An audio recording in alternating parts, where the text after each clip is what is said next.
Can you see me now?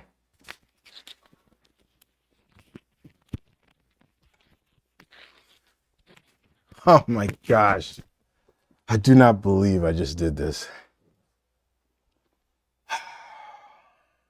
I don't believe it. Can you guys see me now? I don't believe I just did this.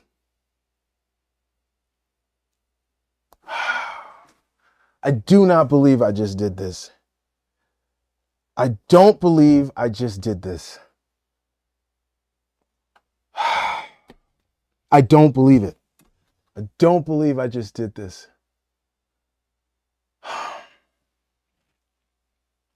What am I talking about? I have been talking to myself for the last 2 hours, apparently. I have been streaming, but you know what I forgot to do? I forgot to put the go live button.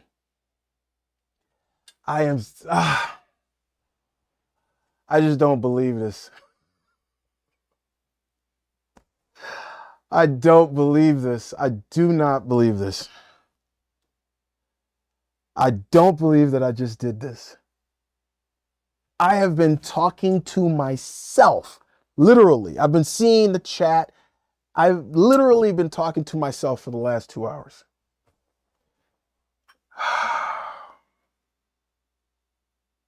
I don't even know what to do. I don't even know what to do, man. I don't believe I just did this. I only do these once a month. And I know Jay and them were probably wondering, is this guy ever going to come on? And here I am talking to myself for the last 2 hours. You know, I'm telling my wife, I'm like, nah, man, I got to go. I got to do all this stuff, right?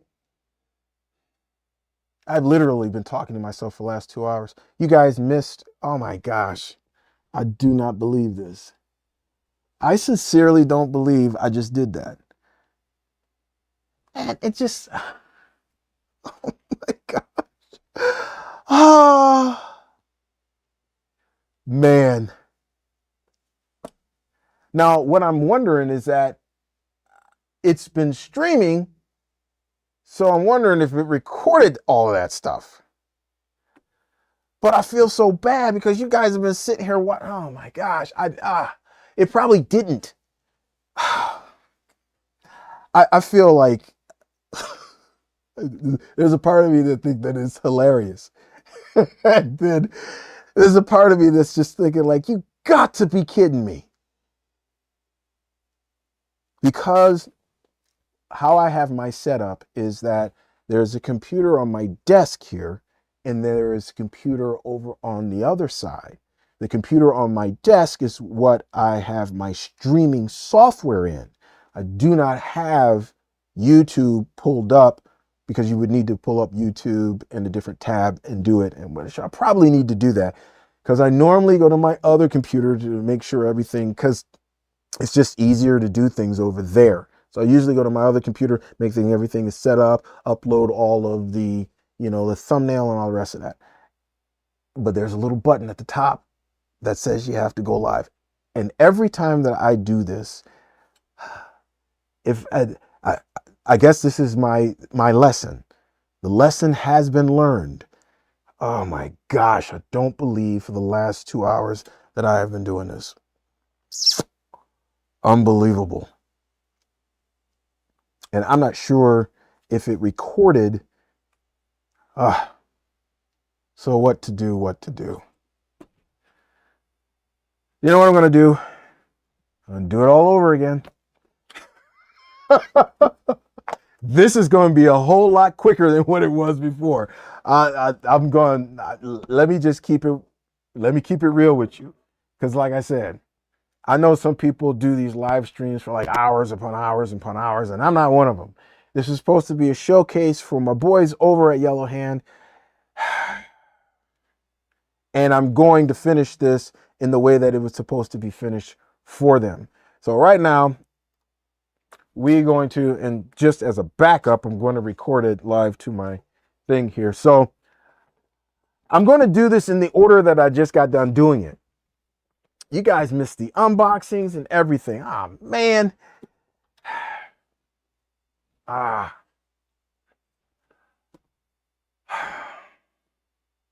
I'm just...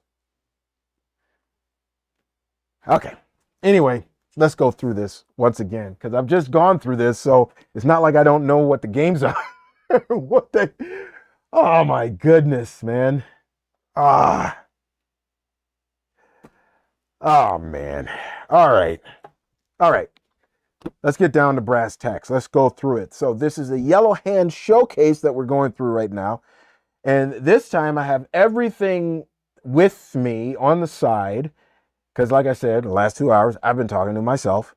So this actually is going a lot later than what I had expected. But, you know, whatever. You know, it is what it is, right? But let's go through this anyway. You want to know why? Because I'm dedicated. That's why. I'm dedicated. I'm a little stupid, but I'm also dedicated to doing this. So let's go through this, man. So we have a full offering from Yellow Hand, like a full offering. And so I guess we're starting the stream at 2 o'clock. I just feel the gut punch that I'm feeling right now is real. Anyway, here it is. I was all set up and everything. I had everything ready to go. All right, let's just move on to it. So the first game that we're going to look into today is called Sentience. And again, this is a Yellow Hand offering. This is about a robot society. And this one here is coming in at, this is a hardcover glossy. It's got quite a bit of content. It's 19 pages? Oh, yeah, I think it was about, it's 217 pages. So this is 217 pages total. Nice hardcover.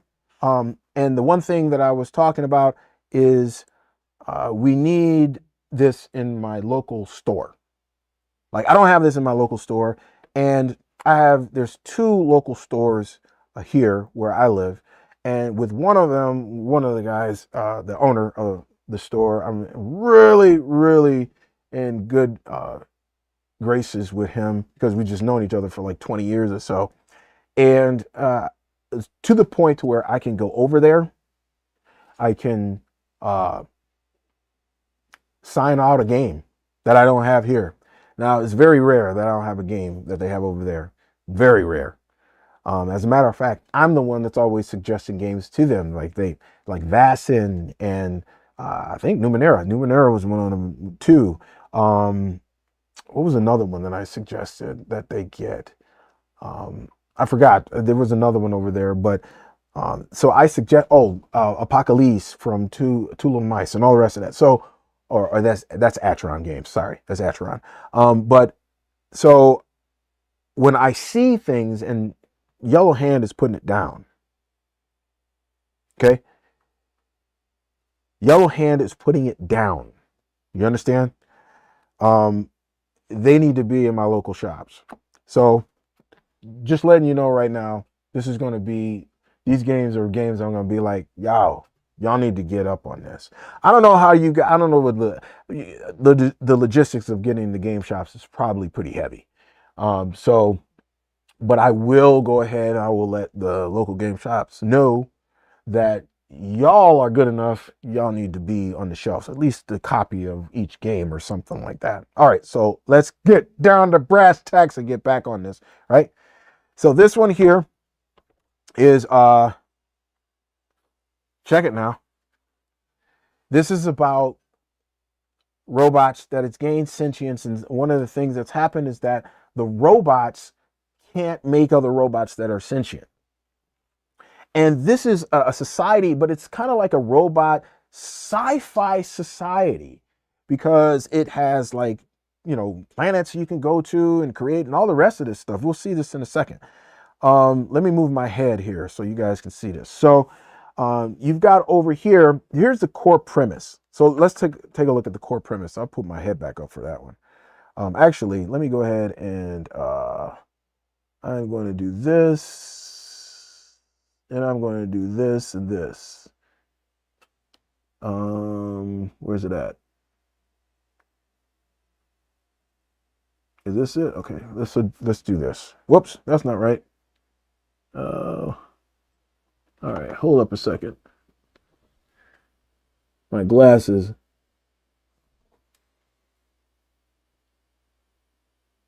I don't know where sentience is. It just must you get lost in the paint or something? Oh, it's right here. Okay, there we go. All right. Sorry about that. All right, so here's the core premise. They got 4 points that they have for the core premise. Number one, humanity is supposed to return someday in the future. There's no humans. Something happened. Who knows what happened? Number two, nobody knows what caused the awakening. The awakening is what I would assume would be that all these robots became sentient. Number three, robots are digitally connected to each other via a global mainframe known as the hub. If that's in one location or anything, you'd have to read the lore on that. And number four, no one's been able to create new sentient robots. So something happened that these robots became sentient that you are a part of. Now, you are one of these robots that were part of the awakening. And so now you have a robot society where the humans are not here. So there are no humans, just robots. And the awakening awakened a whole bunch of robots with sentience, but now they cannot be made again. There are no other robots that can be made sentient like that. So you have robots making robots that are actually not sentient. All right. So there is the kind of like your core premise. And it looks like here that it comes with custom dice, because you have challenge dice here. It looks like it comes with custom dice here that looks like kind of like a blue medical symbol or something right here. So that's the core premise of the game. So if you're into that kind of thing, this is what this, and it's very, I think the premise is interesting, personally. So it starts off with, some different locations. I like that. That's dope. Name is Saint. Is that an NPC? Kind of dope looking. I don't remember that one. There's one right here that looks like what was the name of that robot in RoboCop that was like, that went nuts, shot up all the people? That's what that one looks like.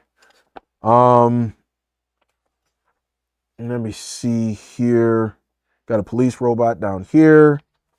All right, and this is the part right here. So, and I'm not quite sure if this is the case, but it appears as if you can do space travel. This is what it looks like. It looks like there's some kind of space travel going on with the robots. And this is a section here. It says a new dawn. You have terrestrial, you have, S-type asteroid belt, terrestrial, all the rest of this stuff, right? So yeah, this is, I'm sorry, y'all. I don't believe I've been talking to myself for the last 2 hours. This is crazy. But anyway, so it looks like you're part of a society of robots, and there are different group. They had these different groups. So, and let me get to those. In the society of robots have different classes, different social groups. Where are they? And so this is really just telling you about that. The laws, the everything for a robot society. And you have, I think this is the next page. So the social groups. So these are the different social groups that you have here. So you have like the seekers, which can be they don't care what social group that you're a part of type of deal. You have your architects, which build all the robots and building the robotic society at large. You have your robotic transhumanists. Again, this is very similar to factions. Okay. Explorers, You have custodians, those who take care of them. Some of these have actually become sentient. Yep. You have research and development. These are the different social groups. You have the enforcers, law enforcement, things like that. You have the philosophers. And so that this is where you have all of this. I mentioned this in the first one, and I'm going to mention it again. Okay. They talk about these safety mechanics. And they talk about, so safety tools. And then they talk about, why do we need safety rules? The answer to that is you don't. Okay.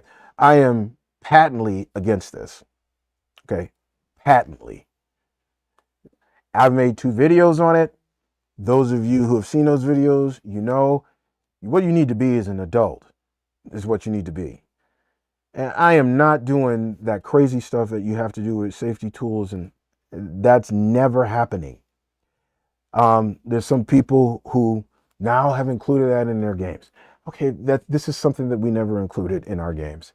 The classic games would maybe mention like 1 paragraph or 2 about, make sure everybody, because they were, basically saying that everybody be an adult, and the assumption was everybody was going to be an adult, and then you have to hold their hand and actually have to take over the game with safety tools. Okay, this is the N to the O.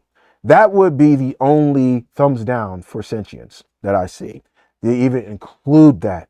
You don't need that. This is just, I just do not understand that stuff. But again, I've already gone ahead and had 2 videos on that, 2 deep videos on that. We'll keep moving and talk about the game. But again, that's a thumbs down. But everything else is thumbs up, because I've gone through all of this. So you have these different traits, your values, your emotions. This is all in the back, and I'm assuming that they do have a actual PDF that you can go and download. But this is in the back here. You have the character sheet, and over here you have your emotions, your different emotions, your anger, fear, joy, love, pride, sadness. And these are all the things that you, I guess, have different levels of to kind of make your personality.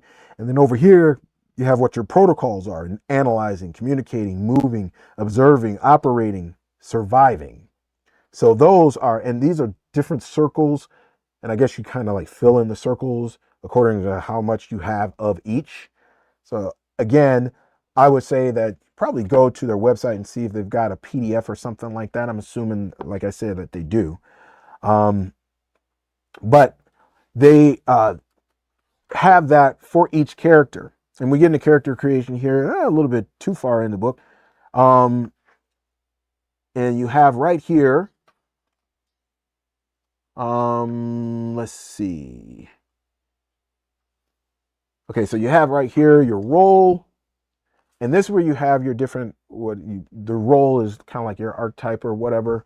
And so you have, it looks like the administrator, the analyst, the assembler, the engineer. This stuff is looking dope, by the way. Let's just keep it a buck. It's looking dope. The protector, the recycler. Okay, so you don't have that many archetypes, really. 1, 2, 3, 4. Is it 6? Yes, you have 6 archetypes. But you mix that with your social groups and things like that, you can get a pretty unique character. This, I'm going to assume, is something like the hub. I'm assuming that. Okay. So you have your characters, and again, these are all robots. You have your different types of equipment. You have your different types of advancement. And this is based off of what's called a 2D20 system. So it's right here at the bottom.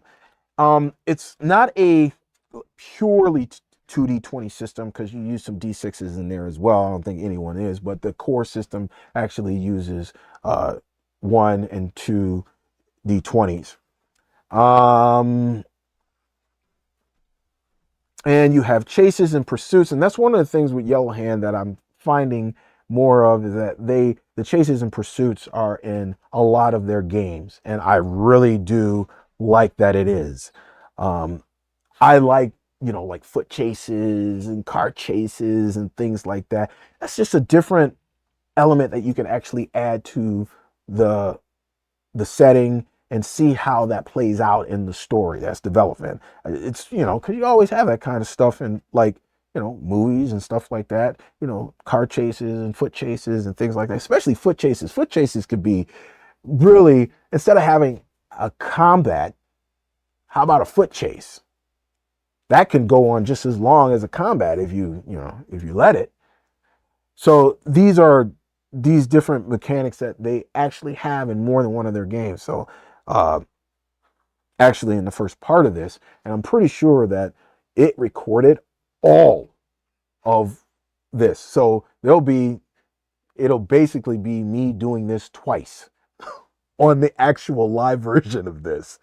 But for those of you who just came in because I didn't push the go live button, I'm guessing, who knows? We'll find out. It doesn't really matter because I'm recording this one.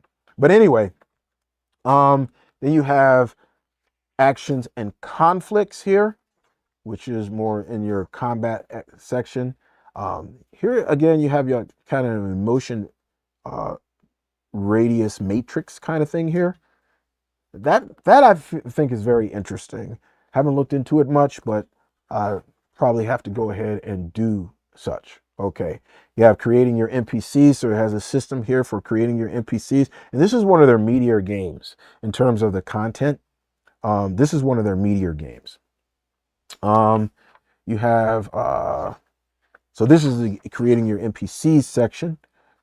This looks dope. Look at this. I'll move it over for you. I'm digging that. This is just good stuff. I'm wondering where the art style here, where it came from and how he did it. Wondering about that. Okay. Anyway, let me move my head. So these are different NPCs here. You know, this is a hub's custodian. This right here apparently is one that's getting ready to throw down. This is a throw down one. It's called the Juggernaut Model 2D. What's this? The Roamer. That's an interesting looking one. No, look at that. That's interesting. This kind of looks like Iron Man over here. Robot Iron Man. Superintendent. Terrorite. Looks like a spider. Okay. So any kind of NPCs or monster type stuff, apparently you're going to get as a robot. Because again, this is everything is robotic in that sense. A Nameless O2, Gun Drone Swarm. So yeah, this is your small little creatures area here. But again, they're all either going to be mechanical or robotic in some way. All right. And then you have at the end right here, which is the actual adventure. And in this adventure, because this is a media adventure, look at that. There's a lot of pages there, if you can see that. Okay.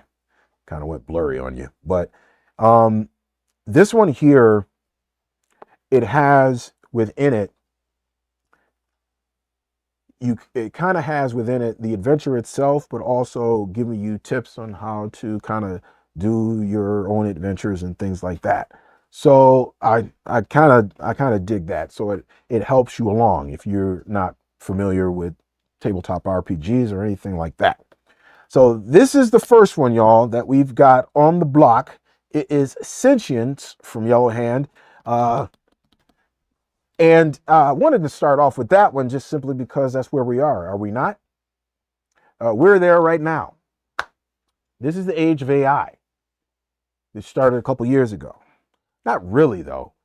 I mean, if now everybody's losing their mind over AI, right? Oh my gosh, you know, it's going to be Skynet, blah, blah, blah, blah. I've seen actually stuff on online for that stuff. People tripping out over that.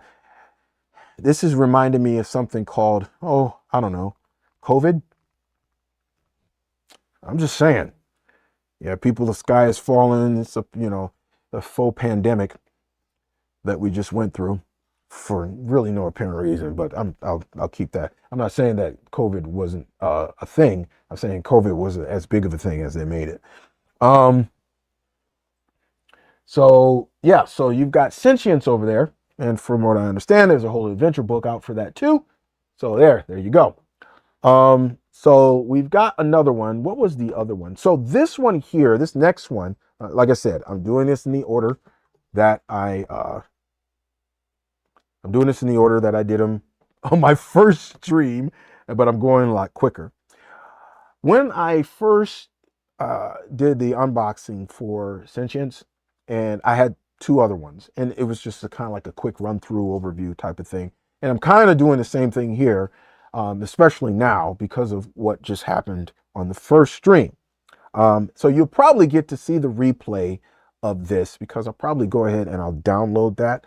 But again, I'm recording this just as a double check.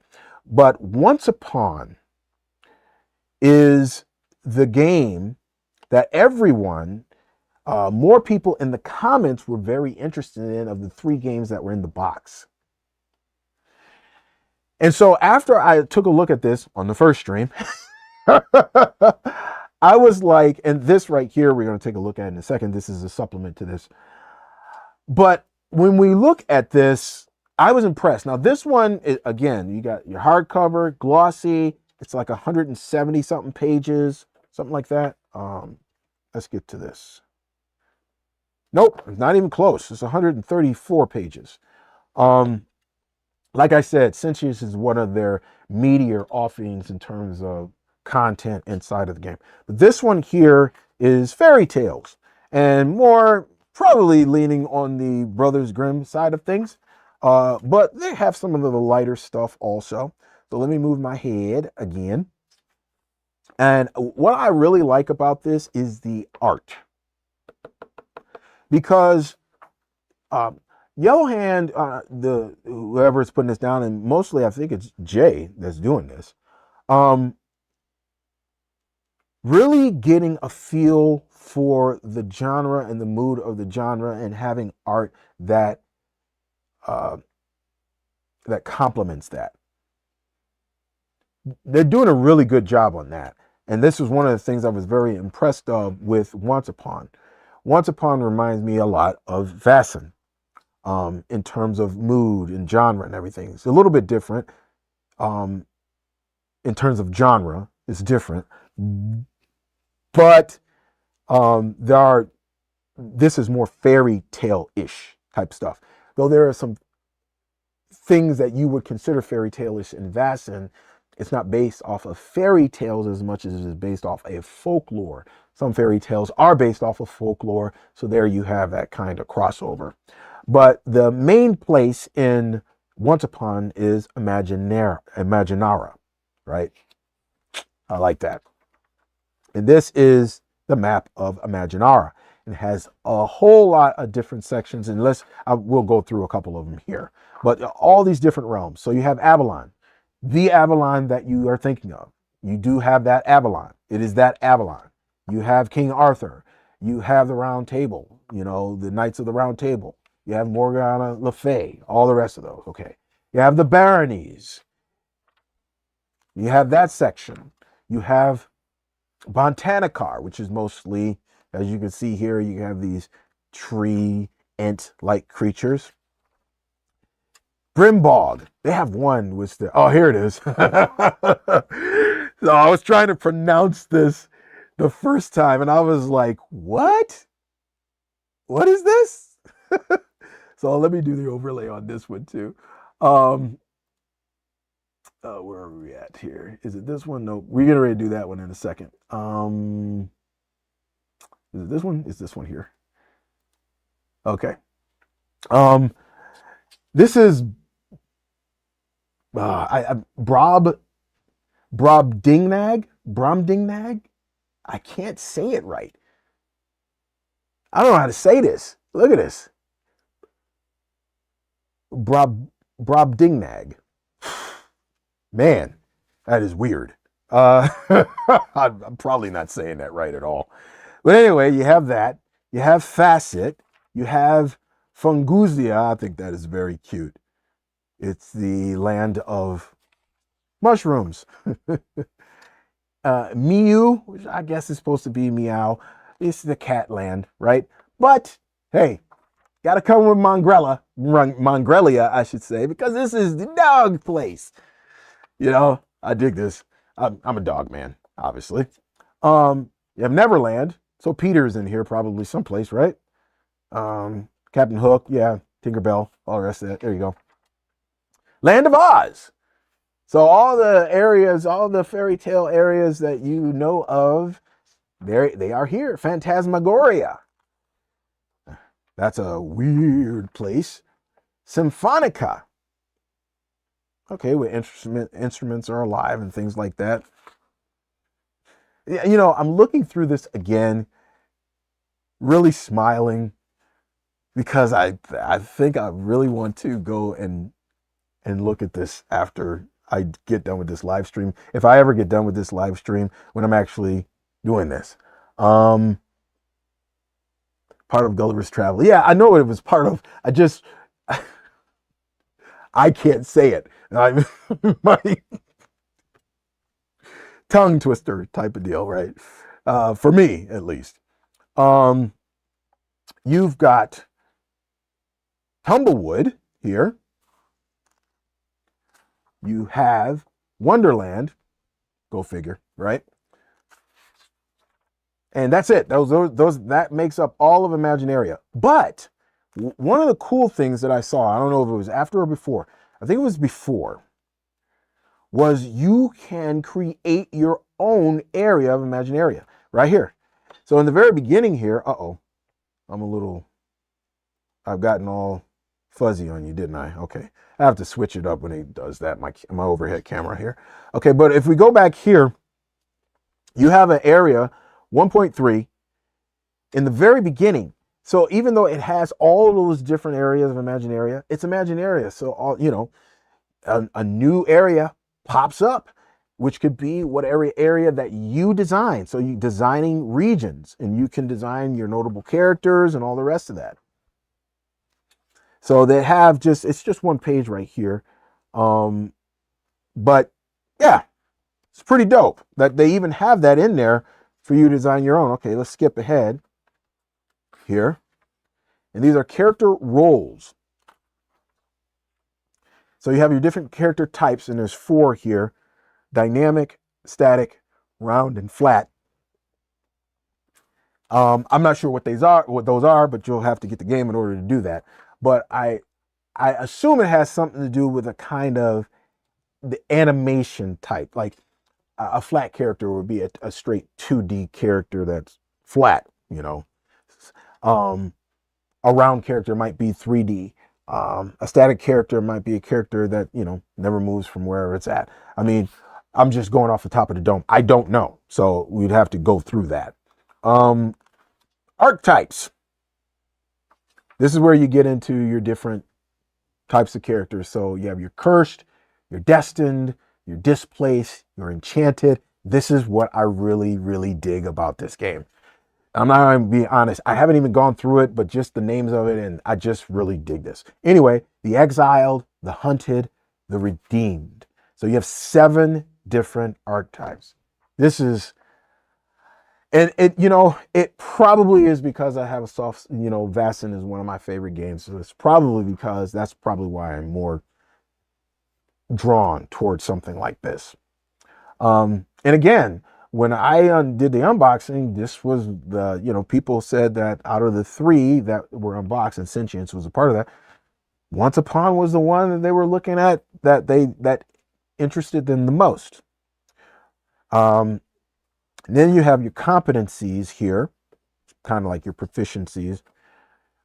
Methods, I'm not quite sure of, but how you do things. Talents, maybe, kind of, sort of. Plot devices here. Melodies. There's something really cool about this that we're going to cover here in a second. I read it in the first one, and I was like, get out. Are you kidding me? Virtues. Dude. I just realized this is the second time again, like I said, that I've gone through this. I am really drawn to this one. Like when I first did the unboxing, it was more that I was drawn to Ashland because we just started a Mutant Year Zero campaign, and uh, I really am digging everything that I'm about to do in that campaign and the whole nine. But I'm going through this a second time, and if we're talking about tabletop RPG genres, my first obviously is going to be superheroes. Can't beat that. Okay.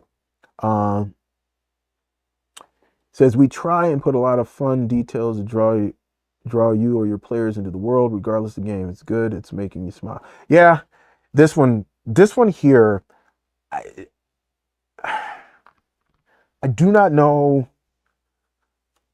It wouldn't be my second favorite genre. First is superheroes. Second favorite would probably be something that's close to this. Because Vaesen, the real supernatural type of stuff. I'm not talking about, werewolves and all the rest of this stuff, even though that's part of it. I'm not really talking about that stuff. I'm talking more about that's a part of folklore and fairy tales, I guess. So I guess that would be my second favorite genre. I am discovering that the more I discover these guys, because this is the second time. The first one, if you want to go and see the first one, it just wasn't live. So I'm pretty sure that it's recorded. So if you go to see the replay of the first one, you will see the actual unboxing that I did of the two. And I'll tell you about those once I get to them. But anyway, I'm just drawn to this genre. I really am. Again, I'm discovering this the more that I get involved with these. But anyway, okay. So you got your character creation here. Digging the art. Just nailing it in terms of the mood and the genre. Just nailing it. Anyway, so here you got core rules, doing test, thresholds, difficulties. You got 5 different difficulties. That's kind of standard fare. Hindrances and things like that. You have belief. I think I'm just discovering that this is a favorite genre of mine. This resonates with me. Don't know really why. It just does. This is kind of reminiscent too also of Vaesen for me. You have 1, 2, 3 successes, which is really what you go through with Vaesen also. But you have belief over here, problems. I wonder what that is. I'll have to read up on that. Scene test difficulty. Oh, that's interesting. I think that's a little different. I think that's a yellow hand thing. I'll have to look at it a little bit more. Antagonist test. And here it is. This is what I thought was dope. What I thought was dope was, check out my melody. Okay, you have to know a little bit something about hip hop to know what I just quoted there. So if you know what I just quoted, if you know a little bit about hip hop, tell me who that was. I probably am not going to get a response for that one, but anyway. But here it has melodies. Now check this out. I'm going to read just the first portion of this. The fabric of Imaginara, or Imaginara, can be manipulated using music and songs. When resonating appropriately, these canticles can change the laws of both physical and mental physics. Each character begins their story knowing a single melody that can be either beneficial to protagonists or hinder antagonists. It's just a cool way of doing buffs and debuffs, but I just love it. Okay. 2 thumbs up for that. Sorry. I just really dig that. It's a little reminiscent of the One Ring in that regard of songs and things like that. But it is in fairy tales, y'all. The Pied Piper, this is all over in fairy tales. So it's just really nailing the genre. No, it wasn't Limp Bizkit. Somebody said it before that. Limp Bizkit got it from the hip hop. So I'll give you this. It's a hip hop head from back in the day, and it's in the 80s. It was a And I'll even give you even more. It was a duo back in the 80s. Not the most popular duo that you're probably thinking of. But this, he's still around. Um, the other one isn't the guy he was with. I don't think he's doing much of anything in hip hop anymore. But anyway, so you have these different songs, songs of clear thought, songs of pride, songs of reaction. This is so cool to me. I don't know. This is so cool to me.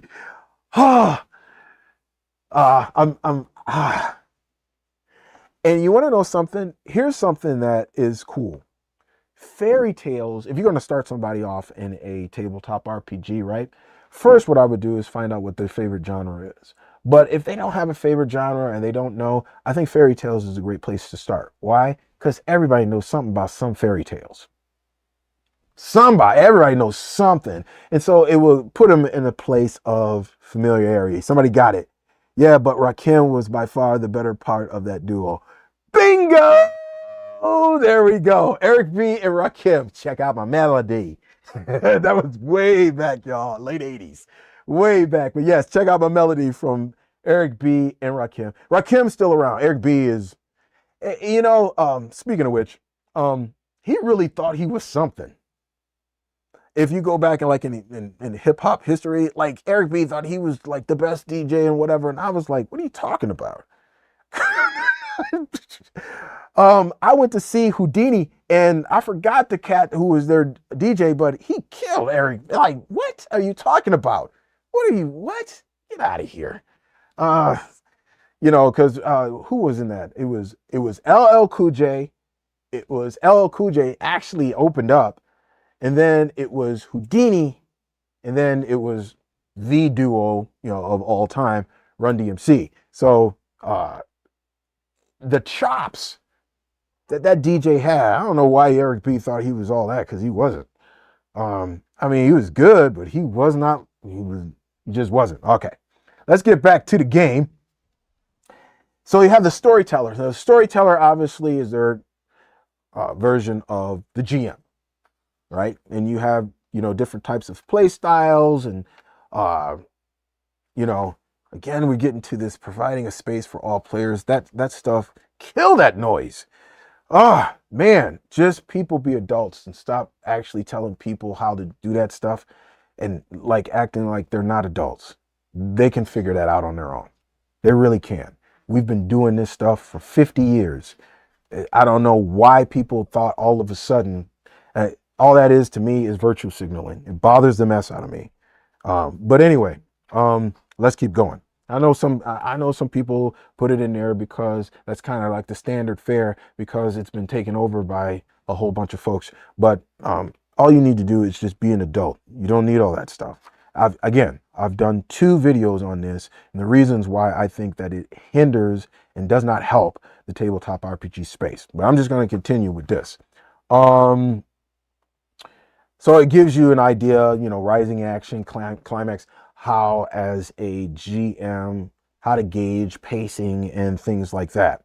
Then you got antagonists, which is kind of your creatures and things like that. I'm going to move my head for this one so you guys can kind of see the whole block.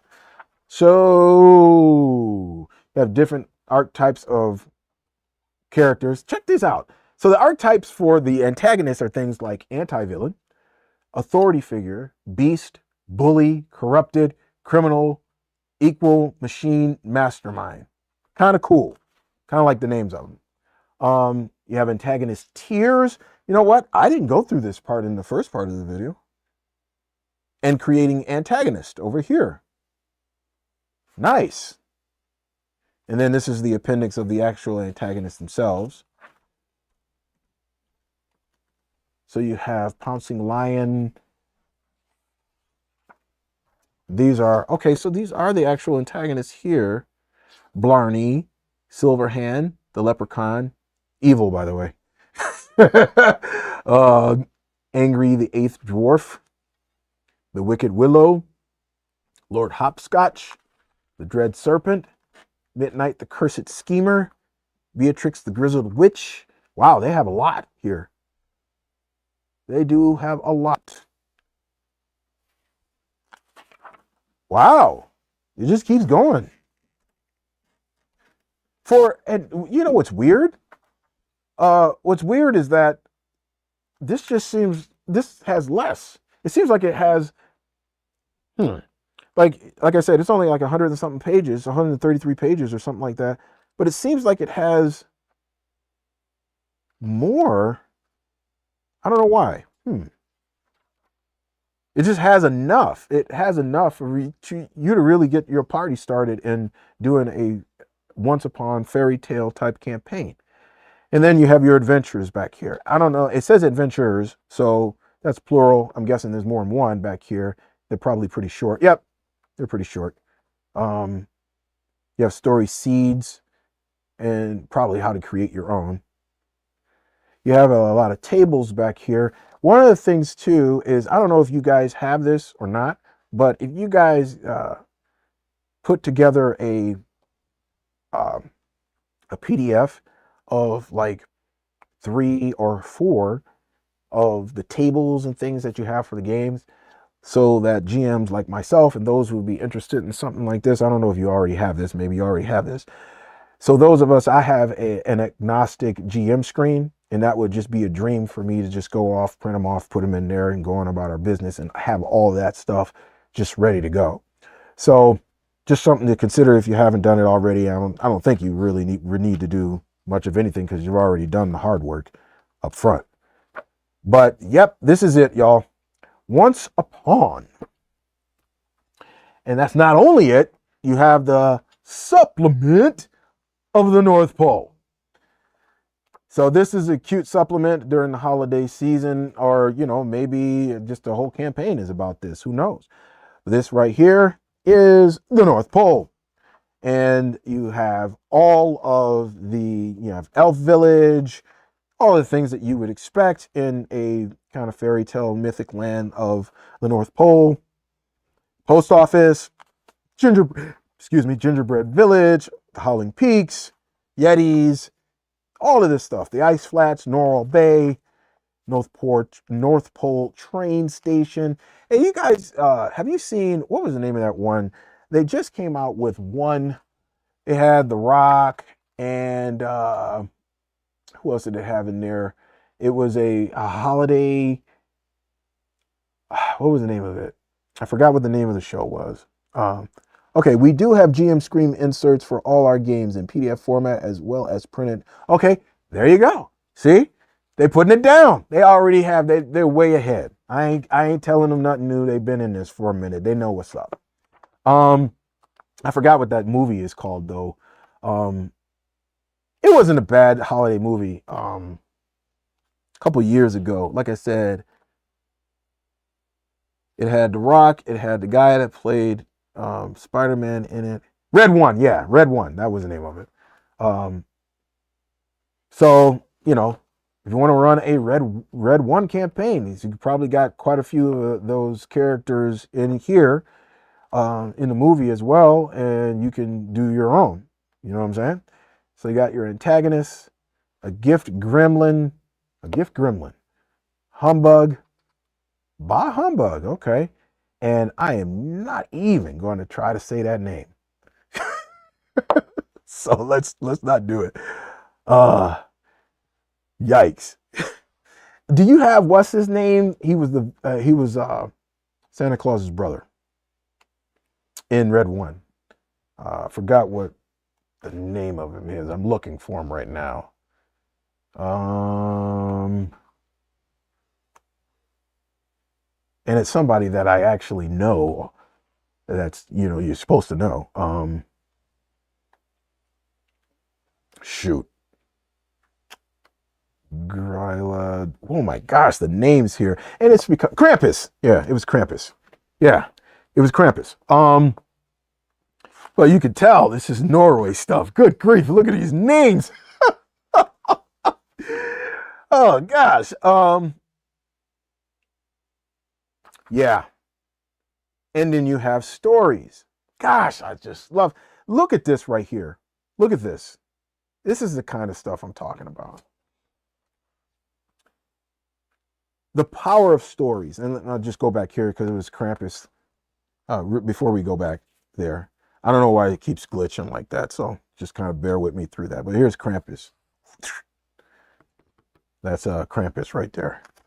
But anyway, I love this, right? Because this right here, it's kind of what tabletop RPGs is about. The story. Anybody who's been on my channel for any amount of time knows that, yeah, that's a big deal. It's about the story, right? If you're just sitting up there and you're just playing to roll some dice and hit some people and do some combat, you might as well do a war game. Go ahead and do your thing on that. But it's not, you know, a role-playing game, the very definition of the word. It's about the story. That's part of the RPG Elite philosophy. For those of you who don't know, I have close to 40 videos on the RPG Elite philosophy. So if you're interested, you can go ahead and check those out after this. Okay, let's go ahead with the next game. And the next game was the one that I was really looking forward to when I originally got the games, and it is Ashland. This is their post-apocalyptic setting. Now, for the first two, I didn't mention it, but Al, who was here earlier, I believe, Al Spader, he did those. Good job on that. Once Upon, man. I mean, good job on both of them. Don't get me wrong, but it's probably my bias coming out to being drawn to Once Upon, but just a good job in general. This one right here is Troy Mappians. So he put this together with a whole bunch of other folks and came up with this. Now, this is also a 2D20 system. So here it is down here. And an event happened in this one called The Blaze. But this one is different. So when I was doing the first video, this one is a little different. Let me go ahead and do this. And where is it at? Now, this one here, again, the art style, right? Because the art style here is very reminiscent of the next game I'm about to do. Actually, the next two games I'm about to do. It might even be the next three games. I think Jay did all of these in terms of the actual art. Jay, and it says Katovic. So, and you can tell the art, the style of it. But so it gives you the lore in the beginning here.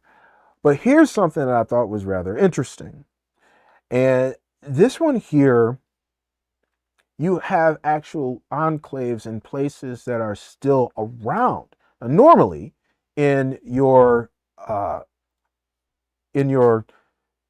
post-apocalyptic settings, normally, you know, everything's gone and you're trying to build new community or survive or whatever.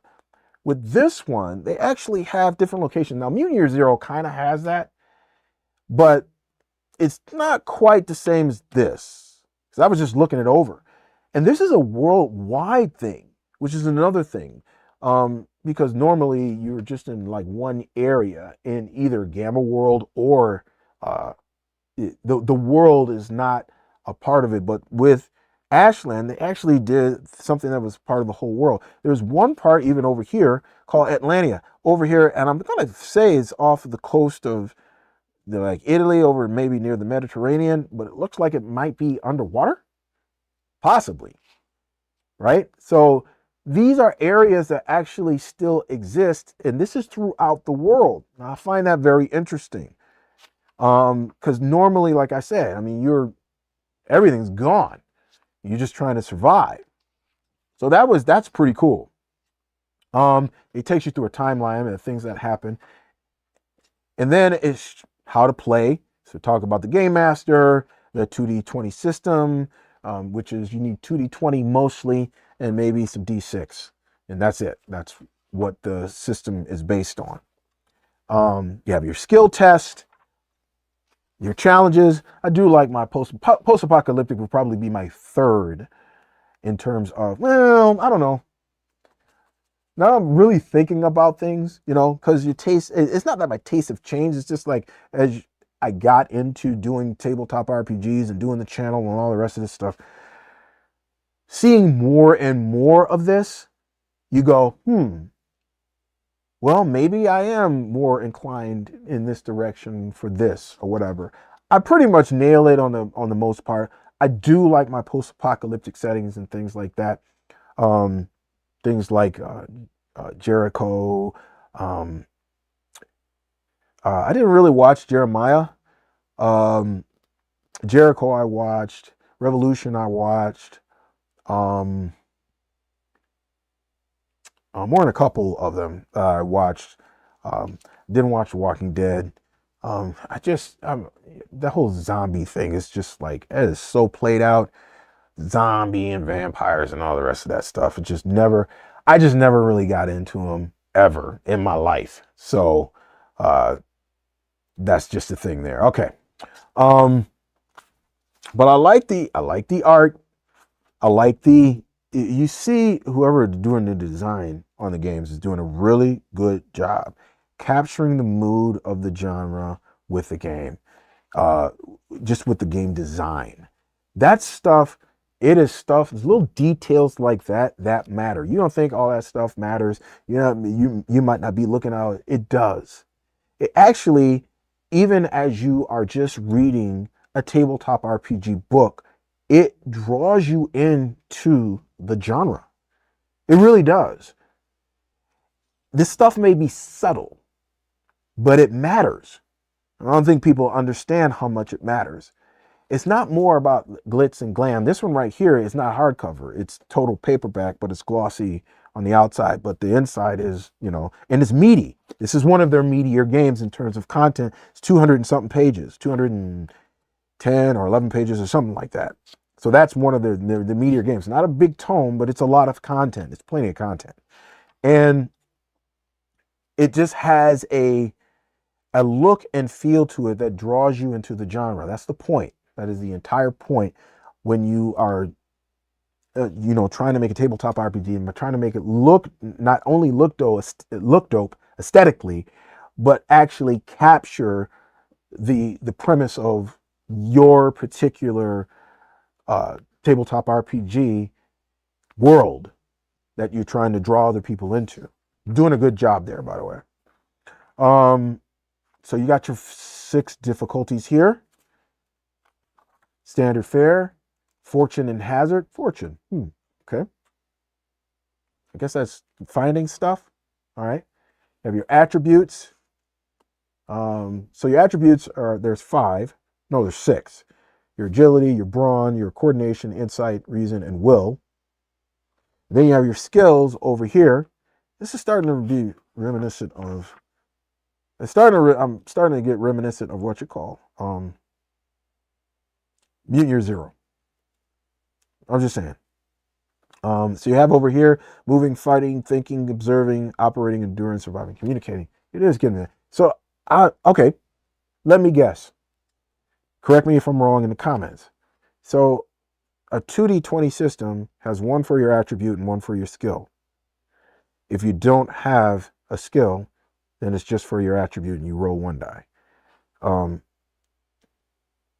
Let me know if somebody knows in the comments. Okay. I'm guessing that that's what it is.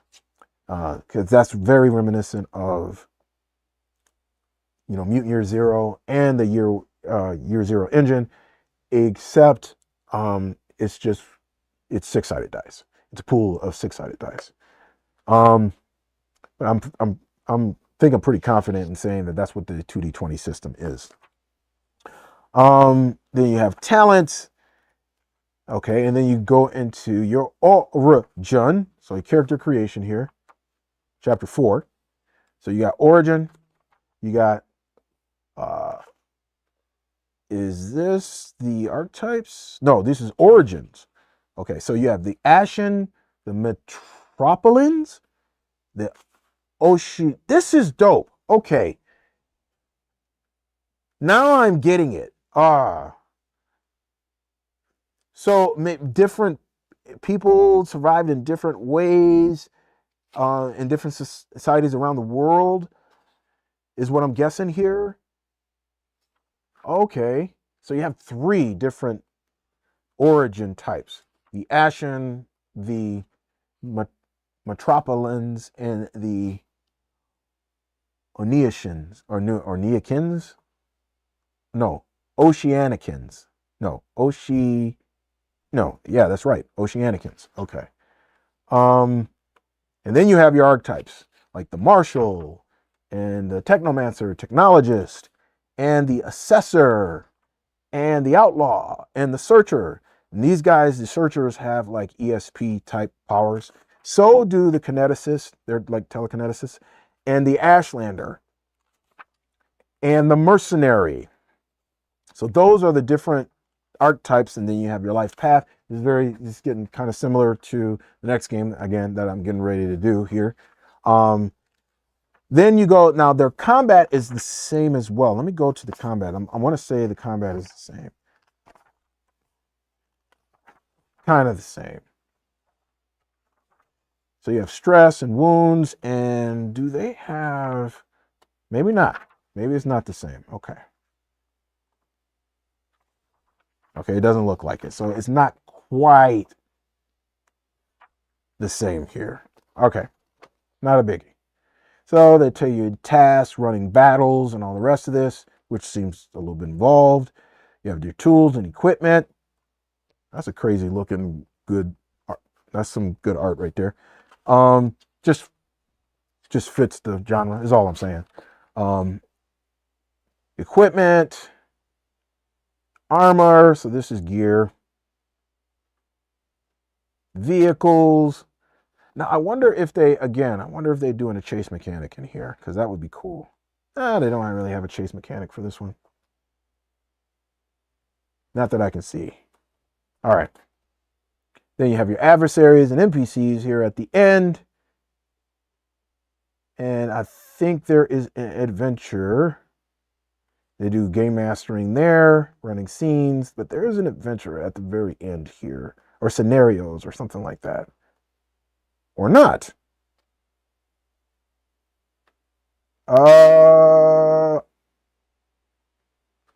There isn't.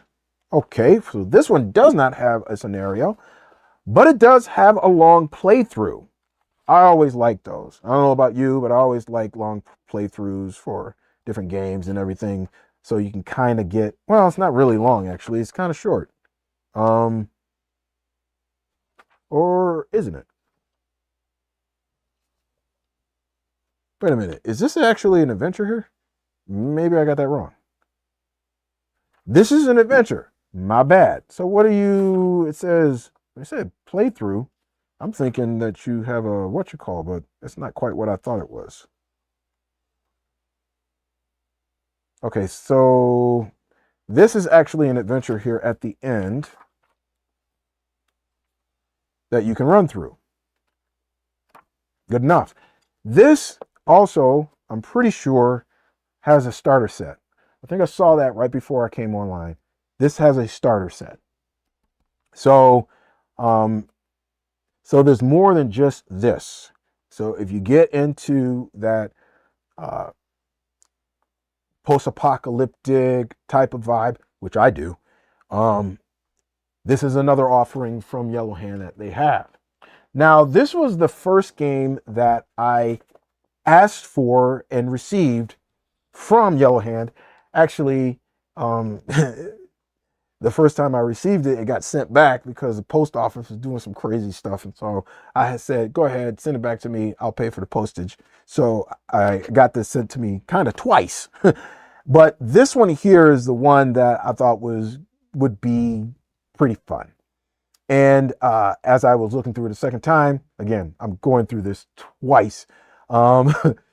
This one here was still is one that I want to go through. So they got some very good offerings here. But this one is Tales of Menace and Mystery. So I'm going to switch this over here. So this one is your pulp action. I've done a video on this one. This one I've done a video on. But this is your pulp action, baby. Yeah, we're going back to the 1930s. And we do a little pulp action, a little Doc Savage, a little Shadow. What was the other one? A little Phantom. little Tarzan kind of sort of stuff. That pulp thing back in the Dizzy, right? Let's go ahead and take a look at this. A little bigger, a little better. So yeah, so you're supposed to be part, in this one, you're supposed to be part of this team, works for this newspaper that go out and get these like fantastic stories and go on all these adventures and things like that. And there's this kind of vigilante that actually works for you guys. But nobody knows who exactly they are and all the rest of this stuff. So it's got that vibe, that 1930s pulp vibe, pretty fun stuff. So it has you going all around the world. This is adventures, man. You're traveling, you're doing your thing. And again, I've already done a video on this, so this one will be rather short. You got your characters, all your different, they got plenty of archetypes, and I think they have like 15 different archetypes or something like that, maybe 12. Experience, how to create your characters, some of the different, and then the combat for this is which I really wanted to touch on just a little bit here really quick. There it is. There it is. So for your combat here, it's more involved. So it says here you got your strike location. So now you're getting into that it's going to slow down when you guys do combat type of deal. You got your chest, your head, your right and left arm, your abdomen, your right and left thigh, and your right leg and left leg, which you're going to have to keep track of. Now, if you like that kind of detail, nothing wrong with that. If you want to keep it, more streamlined, just the thing that you could do is just say, okay, the only thing that's really going to count is going to be your abdomen, your chest, your head, and then we going to do the right thigh, left thigh, and right arm, left arm. You can keep some of the other stuff out of there if you want, just to kind of streamline a little bit. But you have psychological health. That's another thing like that. And here are your reference tables right here. This is the one that I'm going to guess is a PDF for PDF inserts. Dope. Very cool that they even included it inside of the book, which is really cool. So you know what you can get. Possessions, your gear and stuff like that. Time and place, you start getting into your game mastery and all the rest of that stuff. You got your different locations, Moscow, Berlin. So these are real life locations. And if you want to do some research on that and some history research on that, so you have to go back in time a little bit, you can go ahead and include that. So, but you're going all over the world for these different stories, man.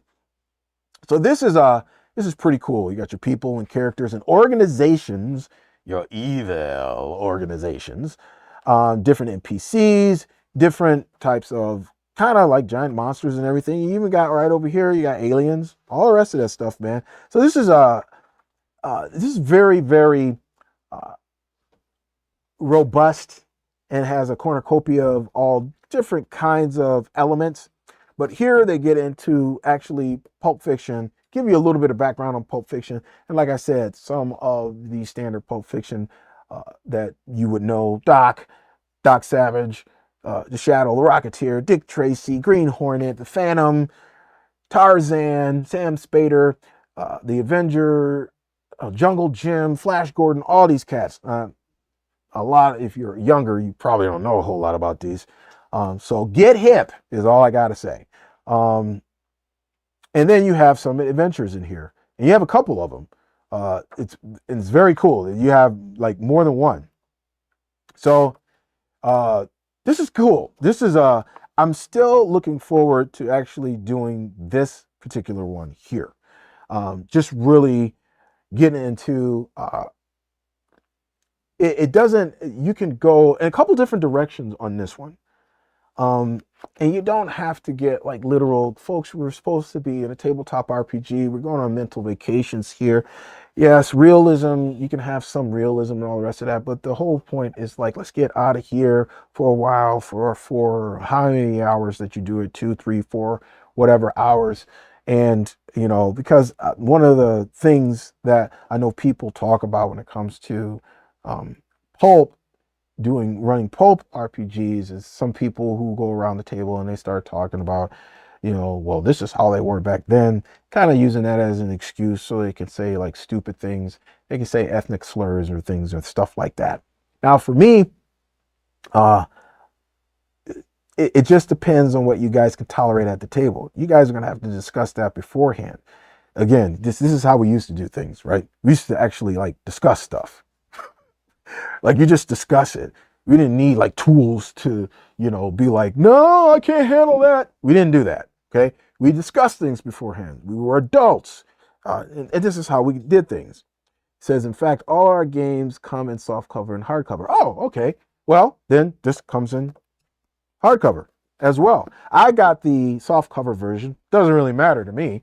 I got a couple different softcover versions, got some hardcover versions, and on these next two, now in the first part of this video, where I was talking to myself for 2 hours, in the first part of this, I did an unboxing for these. I know nothing about these. I literally just unboxed these a couple hours ago, and then I have to come back and redo this, right? We're going to get into these right now. I know a little bit more about them now, so I can talk a whole lot faster about them. But this first one is the one that had been sitting down in my basement here for a while. I saved it particularly for this showcase. So I said, not going to open it. We're going to do an unboxing and live, and we're going to do it. Okay, well, we did it earlier, so you're going to have to see it again. The game I'm talking about is Redacted. Now, Redacted is a 1950s kind of sci-fi UFO scare type of deal. It is based off of this Majestic 12 universe. Some cat over at Modifius who actually it's part of that world. And this here it has a complement. The complement is called actually Saucer Squadron. Okay.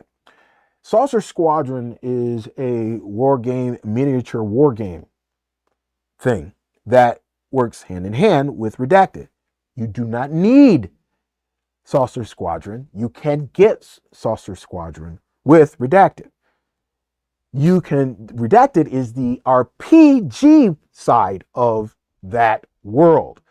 If you want to get both, you can get both and have the whole whop, you know, when you guys do some combat and all the rest of that stuff, and then you pull out Saucer Squadron and do all the wargaming and stuff and be good to go.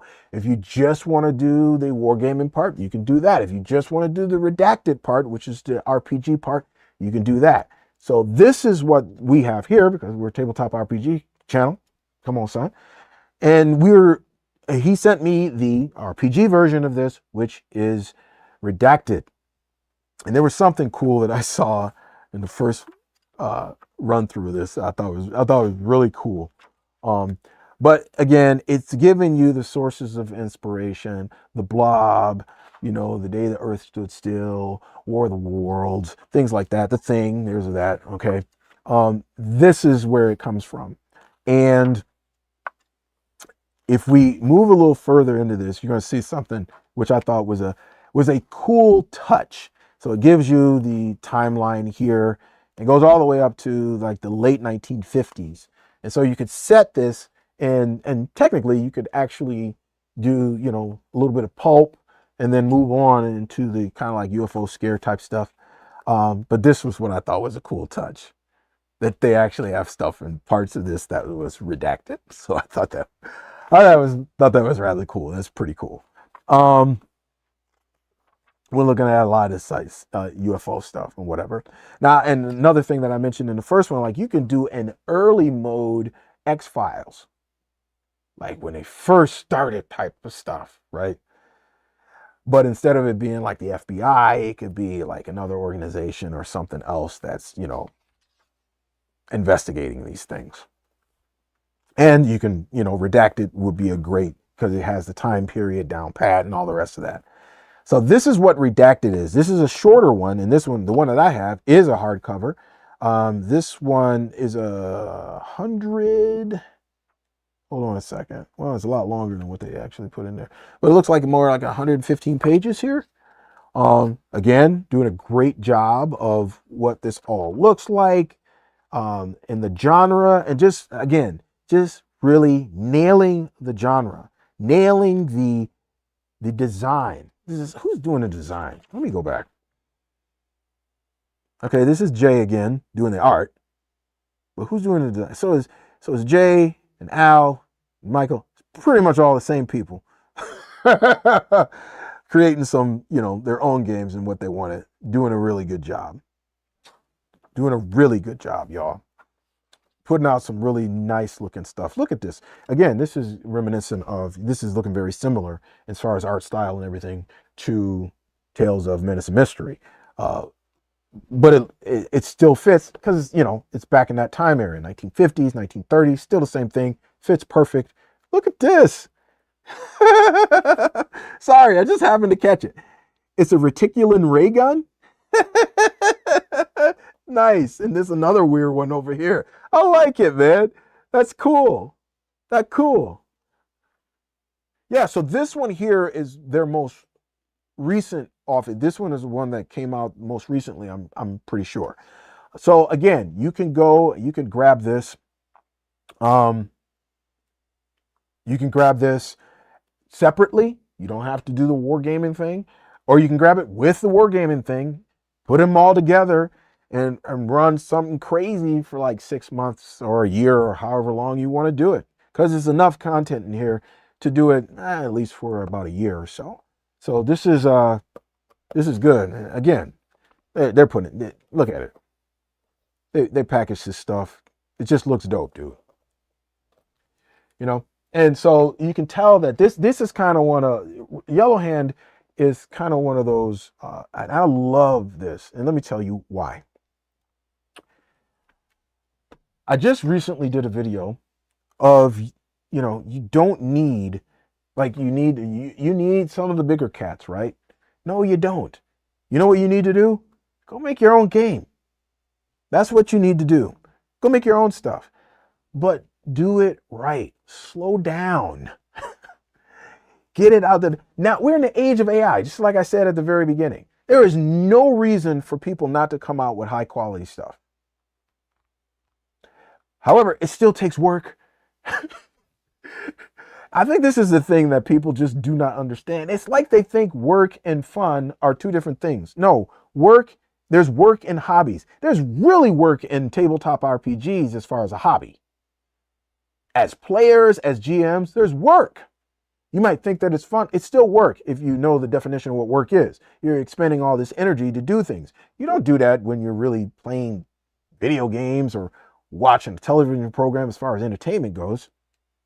No, you have to actively be involved. There's actual work involved. Making characters, rolling dice, paying attention, all the rest of that stuff. You don't have to really do that stuff when you're watching a movie. You just sit down and watch it.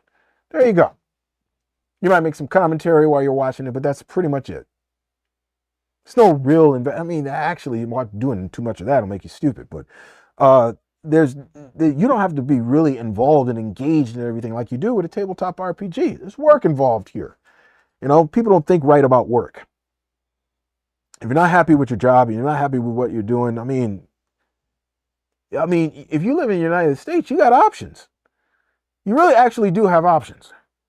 But anyway, I'm just saying, because complaining never helped anybody. But anyway, these guys are putting it down. They're putting out their vision. You don't need, all these other, you don't. There's a lot of cats who are just putting down and putting out some good stuff. Another one is Kevin Crawford. He's just putting out his stuff. He's just going to do what he wants to do. He's going to do it the way that he wants to do it. And people know that cat. He's putting out some dope stuff. What is it? Cities Without Number, Stars Without Number, World Without Number, Ashes Without Number, which I have like 3 or 4 of those. So just put out some good stuff. And trust me, over here, since I don't do fantasy, and I certainly don't do the game I refuse to mention by name on this channel, I like supporting companies like Yellow Hand. Like with all this stuff right here, if Yellow Hand never sent me another thing, I'd be fine, because I can make this stuff last for years. If you couple it with all the rest of the other stuff that I got, Oh, for sheezy. It's easy, right? And I only come out with one video a week, so there you go. So this is these guys are really, go and check them out, because even though I have a good solid library of their stuff right now, they still have more stuff over at their website. So you can go over on their website and whatever. They're still not on Amazon. Come on, y'all. Come on. It's the biggest store on the planet. What are you doing? Uh, dude, I don't know what the logistics are or whatever. Work it out. Get over on Amazon. You need your stuff to be out there. It's worth it. So get it out there. Have somebody working on that. But anyway, get your stuff out there, man. That is what we need. We need more of that. Because still, the tabletop RPGs are still a very, really small sub niche of the gaming culture. And we really need, so it's not like there's no room to grow. There's always room to grow. So don't believe the, oh, well, it's saturated and whatever. No, it's really, is that right? You guys, most people don't think right about this. How many fast food joints are there? Restaurants. Too many to even count. Ain't nobody saying, it's saturated. Yeah, some come and go just like anything. That's business. But the thing about it is that you've got to, listen, you know how many times you live? That many. You got one shot. You got a vision, you got a game, and you want to put it out. Again, we're in the age of AI when you can just go and put this stuff down. And, I've already written an article about AI art and where I am on that. So go and see that article over at rpgelite.us, or you can go over on my Substack and you can look it over there over at, I think my Substack is under Server in the Shiloh, but that's my Solo RPG Chronicles. I got an article over there. Go look at that. There's absolutely no reason for you not to come out with that vision. Y'all, you just have to put, you have to put your nose to the grindstone and do a yellow hand. Start putting out your product. Get it done. These cats not only just put out, they didn't just put out one game. They were like, we putting it down, all of this stuff. And you don't need, trust me on this, you do not need like 1 million people in order to do this and maybe make a little Skrilla on the back end. By the way, there's nothing wrong with making money doing this. There's like absolutely nothing wrong with making money doing this. Not at all. And I think that the thing that we need to do as a space in general, and especially you guys who are actually making these games, you need to expand out and stop trying to get the same people, because a lot of those people are just broke and they don't have the money. So expand the horizons of tabletop RPGs in general. Try to draw in new folks. We, as a whole in the space, need to be doing more tabletop RPG evangelism, so to speak. So I'm saying all of that because Yellow Hand is a great example of people who are just putting out their stuff. And if you've got a vision, you've got an idea, and you want to put it out as a tabletop RPG, put it out. Again, if you go over to Drive-Thru-RPG and some of that junk that is just like junk, it's not, I'm looking at it going, why is the art looking like it's drawn by a 2-year-old? There's no reason for that anymore. Absolutely none. But then again, you have to have the skills in order to use the tools that we have now today in order to get it done and get it done right so it look dope. And that takes time, and it's just like anything else, y'all. It takes time, it takes work, it takes patience, it takes failing and retrying and redoing. This is life. This is what happens. Grown folks know this, especially if you're in business. All right. Yeah, the wife and I are creating a teacher. Oh, okay. I did get the email. I'm not ignoring you because I got a couple of emails from a couple different people, and I got all this stuff going on. I'm not ignoring you. I'm going to get back with you. Just give me a minute.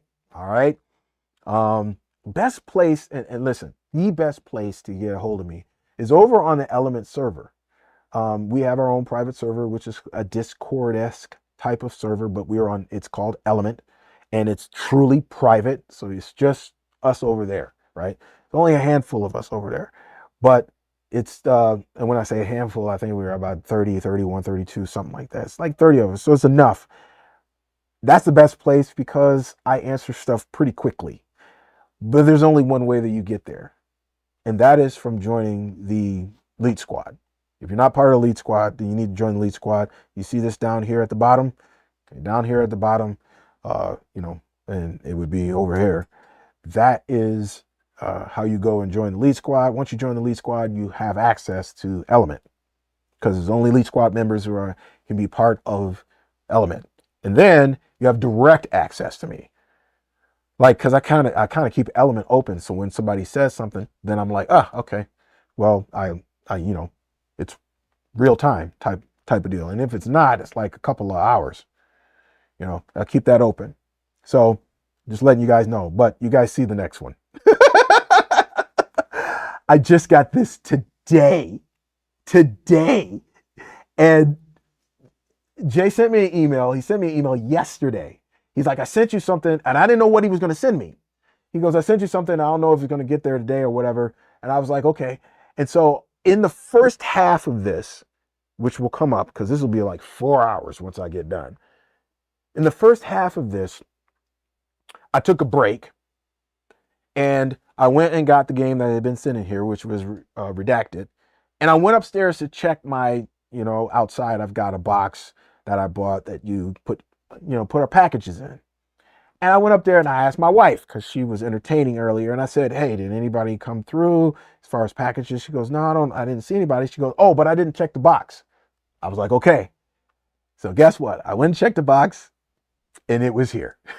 You're getting a first look, maybe a second look if you're watching all 4+ hours of this, of the cyberpunk dystopian offering Simulacrum from Yellow Hand. Now, let me preface this.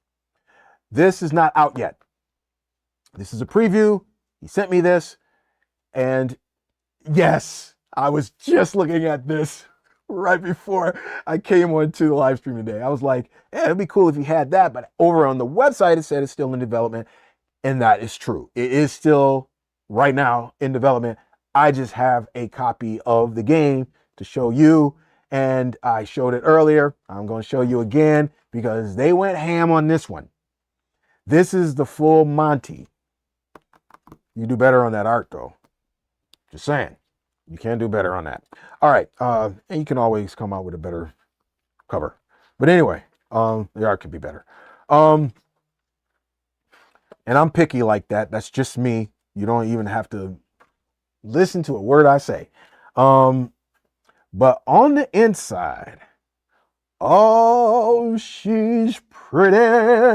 Oh, she's pretty. Semi-glossy pages. He went ham on this one. Going off. All right? Going off on this one. This is the entire cyberpunk offering. Cyberpunk dystopian type of thing. This is another one of their I think this is the meatiest one that they have, to be honest. This is 200 and, if I'm going to count the appendix, oh, still got that smell. That new book smell. I keep saying that. I said that in the first half of this, but I love that new book smell. Yeah, this one is the meatiest one of all. So this is like 200. I'm just throwing it around. 230 pages. This one is, they went ham on this one. They went ham. And so you've got the world. It is cyberpunk. It's got, they give you some different inspirations, right? So you have your literary inspiration, Philip K. Dick, Richard Morgan, Rudy Rucker, those kinds. And then you got your movies and TV. You got your Blade Runner, your Running Man, your Westworld, your Escape from New York, your RoboCop, your iRobot, that kind of stuff. You got your comics, you got your Judge Dredd, you got your Akira, you got your Ronin, and then you've got different games, which is obviously Cyberpunk, Netrunner, Shadowrun, that kind of stuff. Now, here is the problem that I talked about and I'm just going to bring it up earlier in this part of the video, is the fact that get to the character creation quicker. Okay. Yes, the whole world and where you guys are at and everything, it's dope. Looks great. But from a consumer perspective, give me the basic lore first, right? Then, I'm just telling you, then if that basic lore is drawing me in, I'm going to want to make a character. Don't make me have to go halfway into the book to actually make a character. This is just a suggestion. I know more than one. This is not the first time that I said this, but I'm not the only one that's saying this. My right-hand man says this. More than a couple of us, we say the same thing. Why are we waiting so long in order to figure out how to make a character? That's the thing that most want to get into. It was the same thing from another game that I covered that I was on a Kickstarter, and just waiting too long. Let's make the character a whole lot sooner. But it gets into the first part of this, like the first half of this book is mostly the different sectors of the world. So you have the industrial sector, the government sector, the red light district, the projects. That was one I was like, what? But yes, the projects. This is the art for this, very Blade Runner reminiscent. It looks, hey, ain't no shame in that. That means you're just nailing the genre. So I'm not saying that as a dig. I'm saying that as you're getting it. I like the page layout and design on the outside here, by the way. Yeah, here's the red light district. So the first half of this is this, and then they get into the corporations. These are the different corporations. Listen, we haven't even hit making a character yet. And this is what I'm talking about. Talking about crime and punishment. All the rest of this is waiting too long to actually create a character, which is right here in the middle of the book on page 115. We are over 100 pages in the book before we even get a chance to make a character. Come on, son. Come on now. That's the sooner. Like your basic lore. Draw a man with that basic lore, something steady, and then character creation. We want to know, how do we become part of this world? So you have your character list here. You have your different, they have, I think 12. Is it 12? 1, 2, no, it's 15. They have 15 different archetypes. That's kind of dope. I love options. That just keeps you in the world longer when you have more options, and people just for, back in the day, and even still today, there's some people who, how they play or enjoy their tabletop RPG, because, many times you buy a tabletop RPG and nobody wants to play it type of deal. But now, people enjoy it just by creating characters. And when you have like 15 different archetypes, I mean, you can really enjoy creating these different characters and different concepts, and just, getting your creative juices flowing doing that. Yeah, 15 different archetypes. I'm impressed. Again, I like options. And when you have that, that's a plus. It goes into advantages and disadvantages. This is I think the combat is very similar to Tales of Menace and Mystery, if I'm not mistaken. If I remember, I don't remember exactly. Where's the combat at? Employers. Oh, okay. Oh, yes. So that's the basic premise. Let me go back with that. So the basic premise is that you are part of this kind of faction, and you're going out and you're doing these different things for that faction. I'm pretty sure that's the thing. You have to correct me if I'm wrong.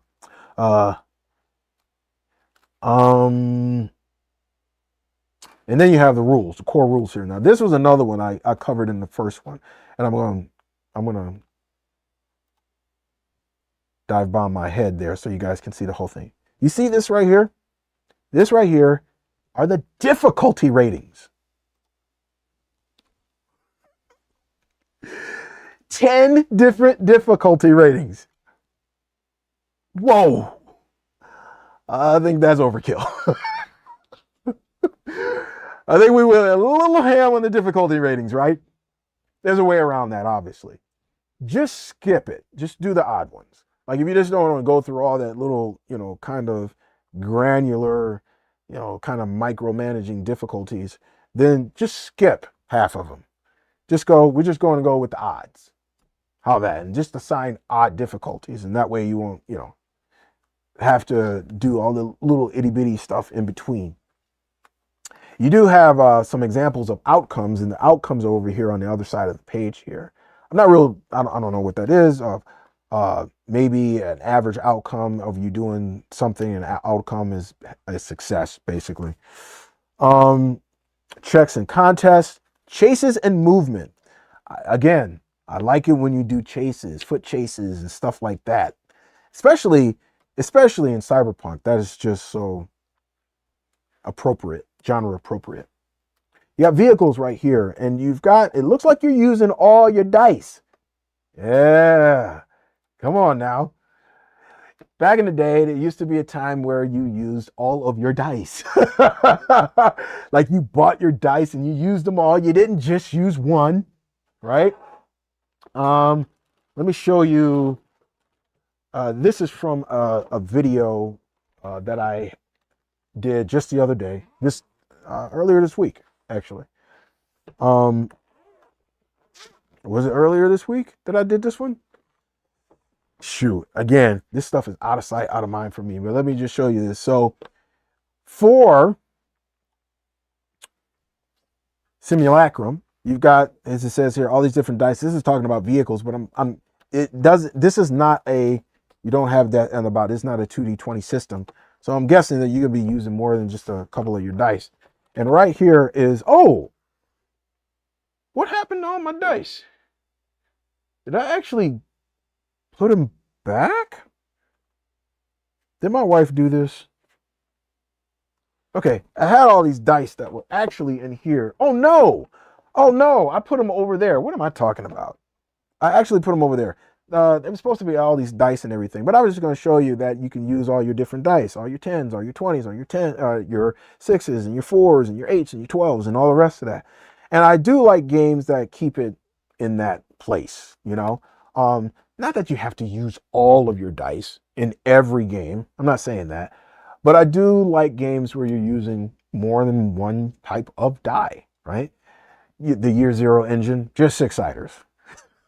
That's it. That's all you got. Outgunned, just 6-siders, right? If you get into games like the Cypher system, it's pretty much a combination of a 20-sider and maybe a couple other dice. So you might be doing some percentile and stuff like that. That's not bad. That's not bad. I think with this, you got pretty much the same thing. With Blade Runner, it doesn't run off the Year Zero engine, and so you've got different dice that you use, 8s, 10s, 12s, the whole whop. You're just not using them all the time. It just depends on your character. I like that system. I actually really like Blade Runner. We had one session that we ran, and I was a player. My right-hand man was a player. And then the other guy who was actually with us at the time, he ran it. Gosh, I'm digging that game. And so I'm getting vibes of that from Simulacrum here. Now, again, there are sections of this, like, and here you go again. You're getting down to that strike, left arm, left leg, left thigh, right thigh type of deal. So combat is going to be a little bit involved. Somebody's coming from a wargaming background. I'm just saying. Yeah, Blade Runner I love it.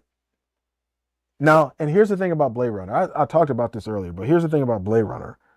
I watched the movie. Meh. Like the original. I was just like, meh. I made it through. I think the special effects still are impressive for today. Like, go and watch that movie, at least for that. I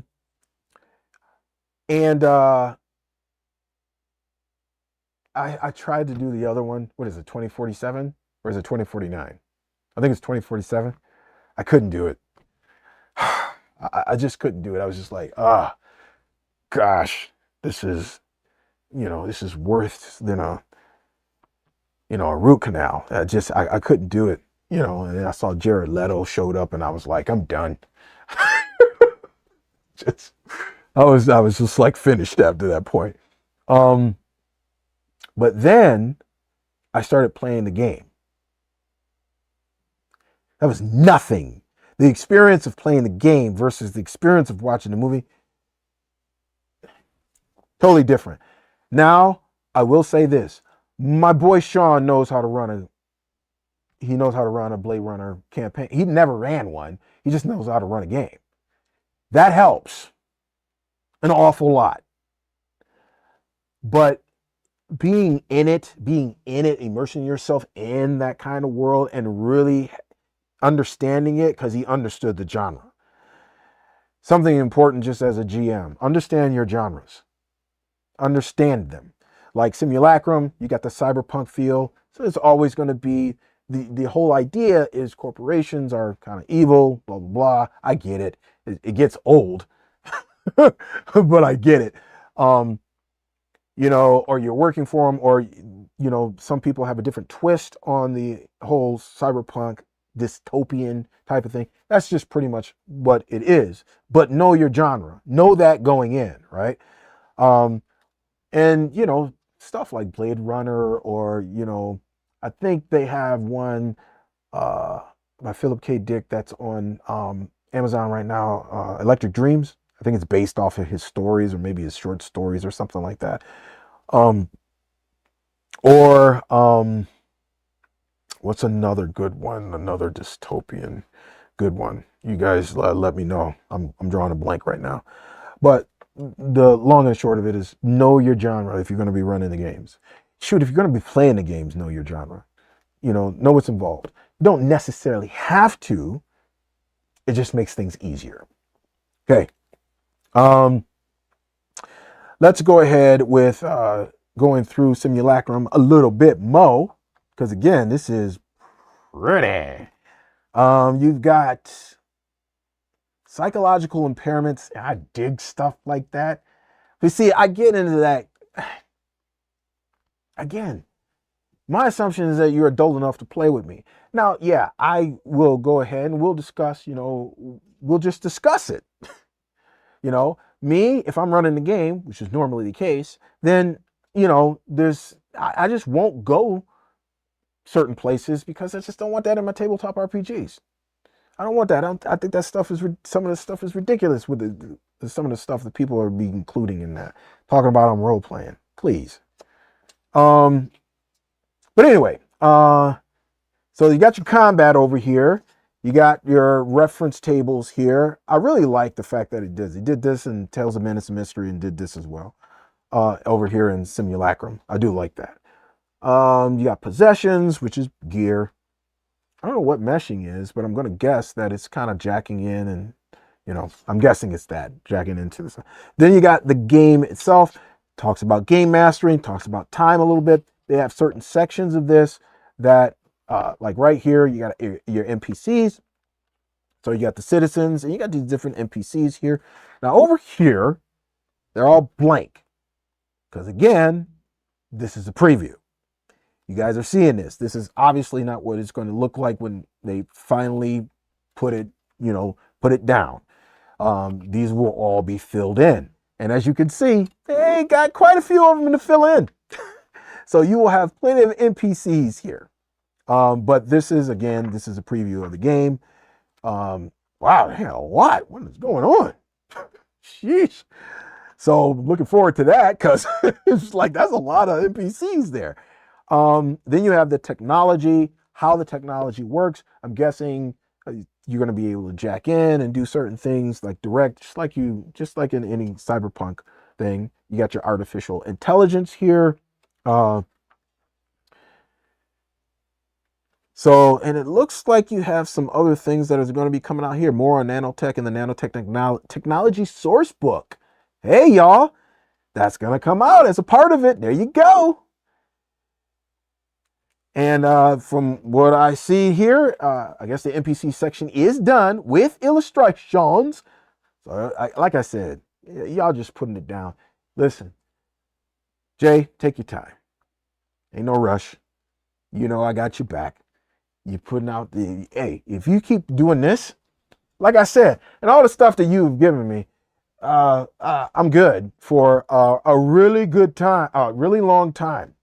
I mean, I could put some stuff together for my members, which I gotta mention it. Which I'm surprised I didn't mention this in the first part. But I gotta mention my membership, y'all. If I want to go ham and start doing some really deep dives and maybe simulacrum or maybe once upon, or even Ashland, and really kind of figure out how things go, and we go on, we go deep into paint on these games. I won't do that on the public channel here. It will be under my memberships, the Elite division. And you got 3 tiers going on over there, and I think I got some overlays and stuff that I can do for that. So let me see this real quick, y'all, because it's been a while. Yeah, I got one right here, I think. Let's open her up. Let's take a look at it, shall we? Okay, so where we at? And no, still not there. I'll bring this up. Oh, I'm going to bring this up, ain't I? I'm bringing it up here. Shoot, that still ain't working. What's going on? Oh, is it because this? Okay. Well, no. Okay. I'm doing all kinds of weird stuff here. Well, I can't show you right now because it's just acting weird. But anyway, the Elite division, it has its 3 tiers. You got your $2.99. Your See, now I need that. I need that graphic. But I think you got your $2.99, your $5.99, or $4.99. One of those two. That's the Elite Operative.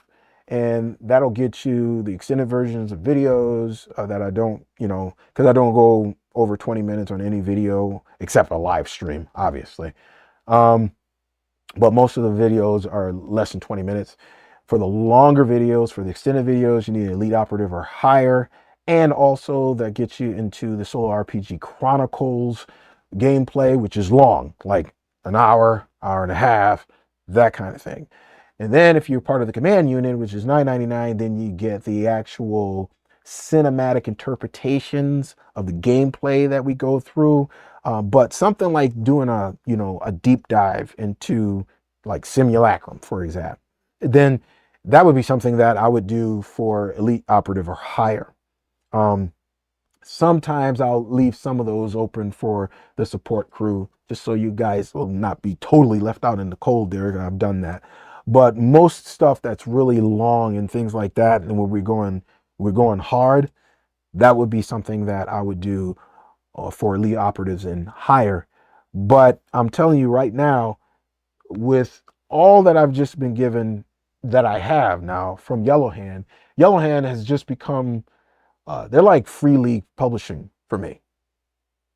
Like Free League Publishing is like, they treat me so good. Actually, I haven't really had any publishers that didn't treat me well. Well, there was one. There was one. And it wasn't that they were mean to me. It was just that they had horrible customer service. I did a video on it, but I'm not going to tell you about them to protect the guilty. So I'll just say that for the most part, I've had great relationships with tabletop RPG publishers. And I like really promoting publishers who are doing like a Yellowhand thing here. I mean, this is great. Just the preview that I'm looking at right here. This is awesome, dude. Check out these vehicles. Let me do the big picture for this one. Check out these vehicles. Right? You got that nice soft glow on the outside. I noticed that, by the way, when I first saw this. I like that. Look at this, dude. You got gear coming up after this. Bruh, are you using Unity or are you just using AI? This stuff just looks dope. See, this is what I'm talking about right here. And then this kind of makes you want to play every game and, out there, and you're just kind of going, oh my gosh, I'll never get to play all these games. But I'm telling you something, listen. NPC section is done now, including illustration. This is done well. There is a couple of, like this one right here. Let me open this. This one right here. You can see like over here, they don't have any of the products. It just says product and has the, kind of like placeholder stuff right over here. If they've got the NPCs done, I don't know if they've got this done. They probably do. So there will be more over on that side. You got stuff over here for your armor. Probably ain't gonna have more than this because you can only fit that. Probably more over here too. This is just some of the things that this is, again, this is a preview copy. This is not the full thing. Same thing over here. They'll probably have more. The whole WAP over here, you know. So that is cool. Now this, you probably didn't catch it, but it's on my overlay. It's right here. Right underneath here, right beneath me, right down there is this this picture that you got right here. And this is really reminding me of Blade Runner. Now, this is going to be more missions in the first simulacrum, mission dossier, Neon Protocols. Okay, so this is going to be another thing, and just so you guys can see it, is right here. Smart move. Oh, I like it. Okay, these guys understand business. They understand business. So they're promoting other products inside of this. Most people wait until the end to, have all the products listed, and they do that. But in the appropriate sections, they also say, well, yo, we're also going to be coming out with this. We're also going to be coming out with that. That's a smart marketing move. That's just good business. That's smart business. I don't know why it keeps flashing like that and flickering. That's weird. But right here this is missions that you can go on. And this is very short, by the way. And then right here, you got your appendix, you got your character sheet, and other things in the back. It has a little bit of a dictionary back here, which is cool. Because you always have that the cyberpunk genre jargon. And then, like I said, in the back, they do have the different types of things that'll be coming out. So it looks like you have a Cults of Neo City is going to be coming out in development as Neon. It looks like that might be out or done. Okay, no, it's Q3 2026. So this will be out. This is Q2 2020, Q4 for virtual reality. Oh man, this is so they have quite a bit. But I like the little cool marketing move there that you did by putting it in the actual section, so people have other things to look forward to, so they know, hey, we pretty serious about this stuff. That's business. So apparently it's all done. Everything's all done according to, like I said, Yellow Hands in the house. I'm assuming that's Jay. So all the stuff that you see that's not done here is done. They're just proofreading, going through stuff, but you will know exactly what you are getting. Now, again, I'm not sure about the core system on this. You can ask Jay. Jay's in the comments or in the chat right now as far as how the core system of the game works. If you have questions about that. But I just did a 4-hour live stream and I didn't mean to. Like, who does a 4-hour live stream by accident? This guy. Okay. So let's take a look. Let's take a look again at all of them. We go through. I just did this. I did this very same thing. I did this very same thing just a minute. It's a couple hours ago. But anyway, let's go through them one more time, y'all, so we can see them all next to one another. First ones that I put together was Sentience, where you are actual sentient robots. I think you can go in space. Like I said, I think you can go in space in this one. Once Upon, this is your fairy tale one, which is put together rather well. And also this one right here, which is the North Pole supplement that goes with Once Upon. So we have those. You have Ashland, their post-apocalyptic offering, along with Tales of Menace and Mystery here. The pulp action, if you get into that, and I really do get into that. You also have the last two, and this is not just the last two that I have. This is not the last two that they have totally. But you have Redacted, and you have Simulacrum, which is going through proofreading and is looking like that it is supposed to be released here in pretty soon, second quarter, 2026. So they got it down.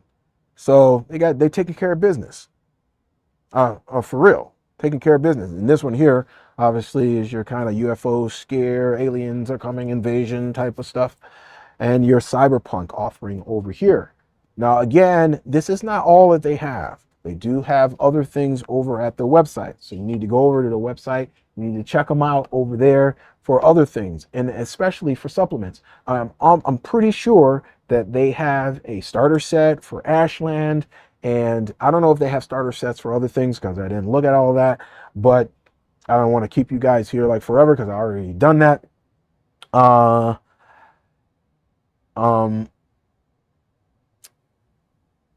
Some of this stuff will be on Kickstarter, I believe. Some of these were successful Kickstarters. Started over there on Kickstarter. A lot of these, either on Kickstarter or on Backer Kick or something like that. So you can go check them out and see when they're going to be dropping a lot of these things, and show them a little love if you like their games. And at least, in the very least, go check them out. Now, I got a lot of these links down in the description below. For those of you who want to go and check out the games, this is going to take you straight to Drive-Thru RPG, so you can find out a little bit more about them there. You can also there buy you don't have to just do the digital versions. I'm pretty sure they have the physical versions over there as well that you can go ahead and you can order, or you can go over to their website as well and do that. Again, they're not on Amazon, but they need to be. Anyway, so yes, Simulacrum is on KS, I'm assuming right now, and at the recording of this live stream again, and wow, so that is quite a. I wasn't quite. That's quite a bit, you know. And they're a smaller tabletop RPG company, but again, who cares? If their stuff is looking good, looking dope, and they're putting out who cares about that? Really, I mean, that doesn't even matter. Why would it matter? That shouldn't matter at all. All I care about is that is the game good? Does the game look good? Does it look like they care about it? Right? Because again, in order to Drive-Thru RPG and some of that stuff that they're putting out, it just seems like they're just trying to rush out the. You don't know what's going to happen tomorrow, today, and what's the rush, right? If you're going to do it right. Do it right. Put it out. Yellow Hand's doing their thing, man, and they are doing, and they obviously got a system going because they're putting out more in one, and they are again. They keep putting out more and keep putting out more and keep putting out more. What can I say about Yellow Hand? They're putting out some good stuff, and they need a new website. I'm just saying, you need a new theme over there. I need to help you out or something, or get somebody to help you out, so it just looks better. But you're right to focus on what you're focusing on, the product, the game. So you can let that go for right now. I'm just saying, eventually, get that done. Get a new WordPress theme or something. It's not as difficult as you think because I did mine. But I would highly suggest you go out, get one of these. I know at least one of these has got to draw somebody's interest. It's got to draw at least somebody's interest, right? So if you like any of these genres, right? Or if you're still waiting for me to do something like a deep dive on it, so I mean, that's going to be a minute, man. I got a lot of games to do here, y'all know? Come on, son. Shoot. I don't believe I just did a 4-hour live stream. Yikes. Man, 4 hours. I'm sitting over here starving too. But like I said, I'm dedicated. I'm dedicated just because I I really truly believe in the work that these indies are doing. The Kevin Crawfords, the um what's my boy named that does Fragged Empire, who's just putting it down, is doing a great job with that. Guy that puts out We Can Be Heroes, which is actually in my state here. Um Yellowhand, all these people who are actually have great product. They need the love. And so this is not the only time that you will see Yellowhand. This is probably be a long minute before I do another showcase for Yellowhand, that's for sure. But it definitely is not the last time that you're going to see me cover something on Yellowhand, because we got to go a little bit deeper on this stuff. How do you make a character? How do you play some of this stuff? How do you do what's the core mechanic? You know, how does some of this stuff works? We have to look at that. That's 5 games, y'all. And if you saw the rest of the stuff that's sitting down here, I can tell you what, I got 2 boxes over there right now. I wouldn't have to do another game. I wouldn't have to get another game for years. 5, about 5 years. That is not an exaggeration. So I have to pick and choose the type of games that I'm going to cover, because there's a lot of people who want me to cover their games.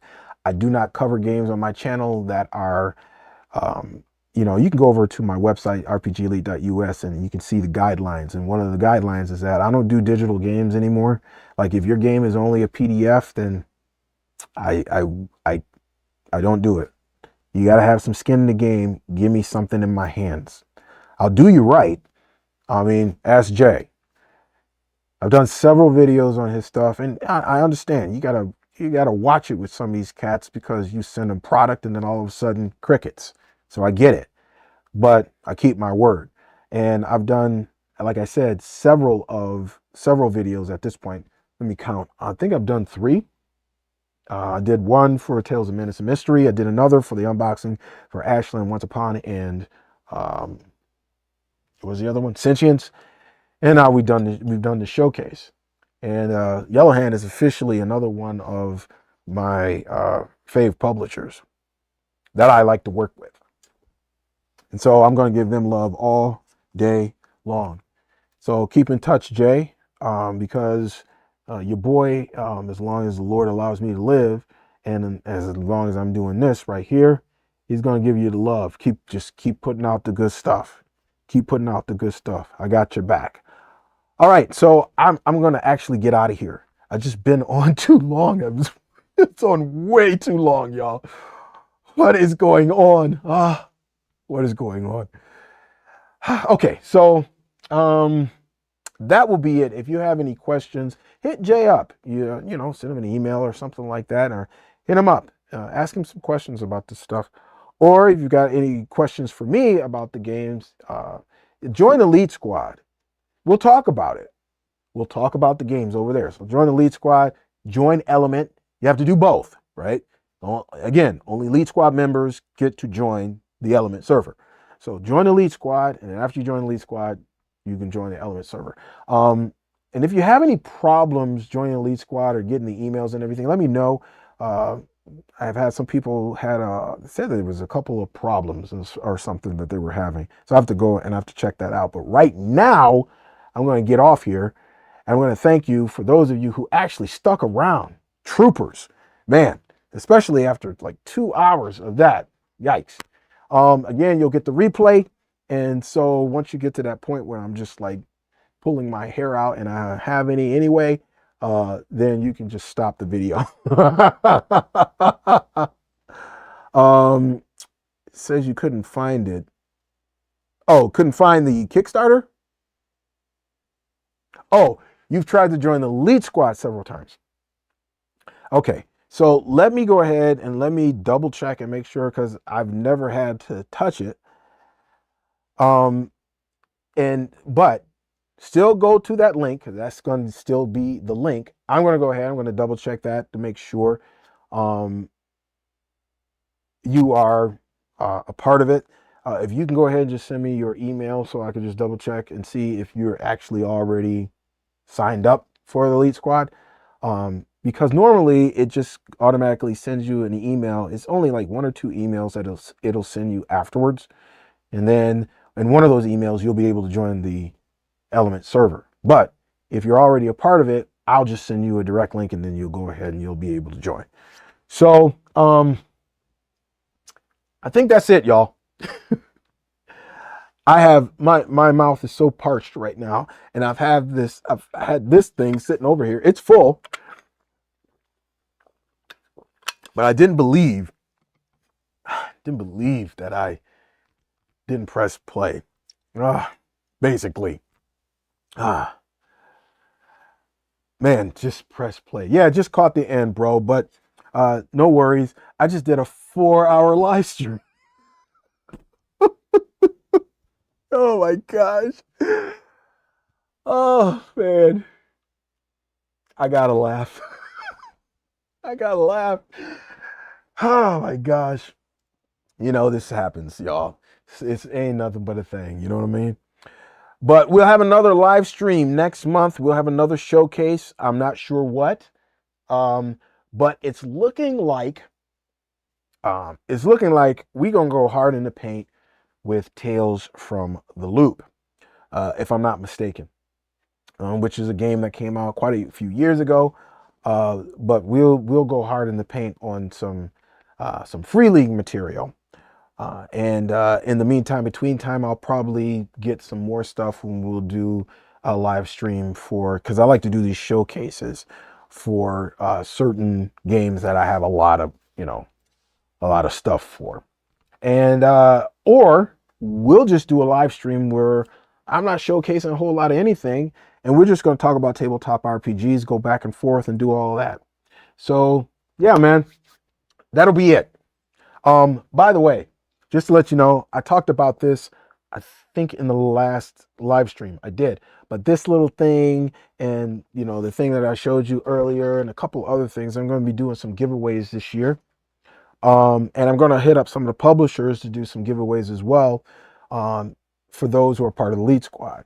So I got to work that out. I work out the logistics on that, get some people to help me out with that in order to get this stuff done. But all right, well, I'm going to be signing off here after 4 hours. I don't believe it. It's your boy Servant, as always, saying peace 5,000 Leets, because that's how I do it. I can't do my Snagglepuss right now, even though I need to set that up even for my live stream. The Snagglepuss is part of my sign off. So I'm going to set that up, but I can't do it right now. But your boy is outie. Peace 5,000.